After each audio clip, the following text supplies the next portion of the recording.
ଚାରିପଟୁ ଯେତେବେଳେ ଆପଣ ବିପଦରେ ଛନ୍ଦି ହୋଇଯାଇଥିବେ କିମ୍ବା କୌଣସି ପ୍ରକାରର ବାଟ ଆପଣଙ୍କୁ ମିଳୁନଥିବ ସମସ୍ୟାର ସମାଧାନ ପାଇଁ ଅନେକ ପଣ୍ଡିତ ଜ୍ୟୋତିଷ ଦେଖାଇବେ, ଅନେକ କିଛି ବିଧି କରିବେ, କିନ୍ତୁ ନିଜେ ସକ୍ରିୟ ରୁହନ୍ତୁ। ମୁଁ କହୁଥିବା ମନ୍ତ୍ରଟିକୁ ପାଠ କରନ୍ତୁ, ଜପ କରନ୍ତୁ, ନିଜେ ନିଜକୁ ରକ୍ଷା କରନ୍ତୁ। ମନ୍ତ୍ରଟି ହେଉଛି ବଟୁକ ଭୈରବଙ୍କର। ଏ ବଟୁକ ଭୈରବଙ୍କ ବିଷୟରେ ଅନେକ କିଛି କଥା ଅଛି, ମୁଁ ଏପିସୋଡ଼ କ୍ରମରେ ତାକୁ କହିବି, କିନ୍ତୁ ଆପଣଙ୍କୁ ହଠାତ୍ ବିପଦରୁ ରକ୍ଷା କରିପାରିବ ଏହି ମନ୍ତ୍ରଟି। ମନ୍ତ୍ରଟି ହେଉଛି କ'ଣ?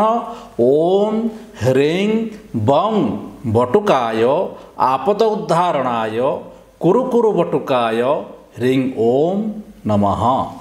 ଏହି ମନ୍ତ୍ରଟିକୁ ପ୍ରତ୍ୟେକ ଦିନ 2 ମାଳ ଜପ କରନ୍ତୁ ଘରେ ଶ୍ରଦ୍ଧା ଭକ୍ତି ବିଶ୍ୱାସର ସହ। ଦେଖିବେ ପ୍ରତ୍ୟେକ କିଛି ବିପଦ ନିଶ୍ଚିନ୍ତ ଆପଣଙ୍କୁ ଲାଘବ ହେବ ଓ ଆପଣ ଅନେକ କିଛି ବିଘଟଣରୁ ବର୍ତ୍ତିଯିବେ।